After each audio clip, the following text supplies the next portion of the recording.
Hi, welcome back to my channel, Gracing You with Art. So this month I really wanted to go back to some traditional painting, and I also got gifted the open acrylics from Golden Paints, and I really want to try those out. So basically I started off by making all the frames with polymer clay, and I left the canvases blank so that I can paint on top of them after I bake them.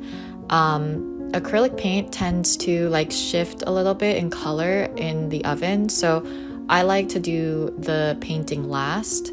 This month I got a lot of inspiration from the Renaissance period, and I did some recreations of some famous paintings like The Fallen Angel.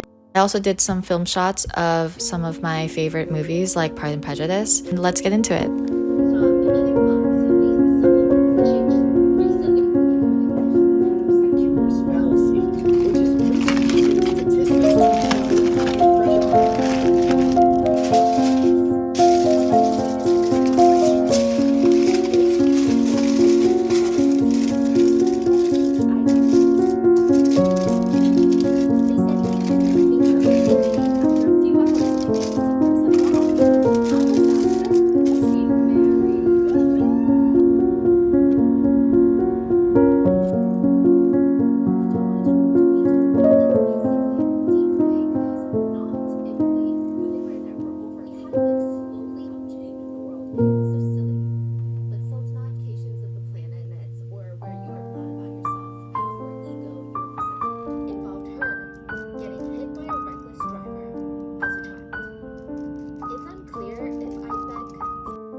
So there's a few things that I noticed while working with the open acrylics. I was really impressed with how long they stayed wet. The blending was a lot easier, and my palette would last even through the next day. The only aspect that I preferred on the heavy body acrylics was how thick it was. I felt like the open paints were a bit thinner, which sometimes would make it difficult to build up my layers on my polymer clay. But a good tip for that is to wait for each layer to dry before adding a new one. Overall, I really like the open acrylics. The workable time frame is perfect for me, and it still dries quick enough that it's not a hassle.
because I'm painting on top of my clay, I definitely need to seal it to protect it from scratches or peeling off.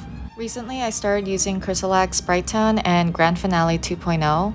They were originally made as top coats for instruments, but I've been seeing it used in the craft community, mainly on tumblers, but I've seen some people use it as a glossy finish on their polymer clay pieces. I've been looking for a non-toxic resin alternative because I live in a really small space and I don't have great ventilation. After using it a few times, I can say I really like the look of the gloss, and I love how I can use my fingers and cleanup is very easy. But some of the downsides are that it takes a long time to cure. It takes about 30 days. It is able to be handled after a few days of drying, but you need to be careful leaving it on any sort of plastic because they do tend to indent the coating while it's drying. And I've noticed they also get stuck on plastic. So before it's fully cured, I like to leave it on paper or some type of like microfiber.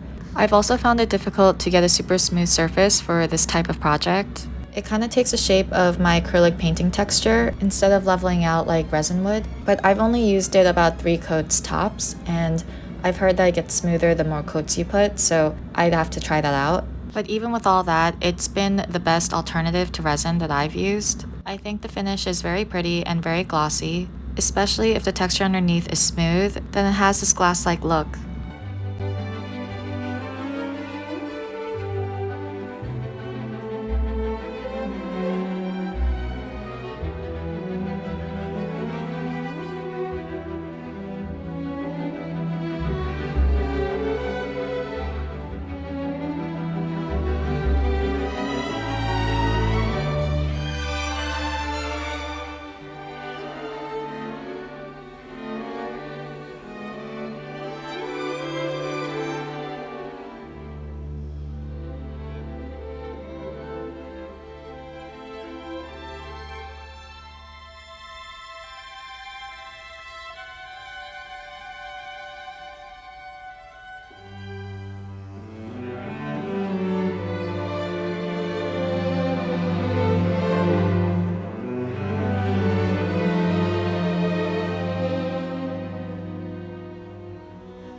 Hi.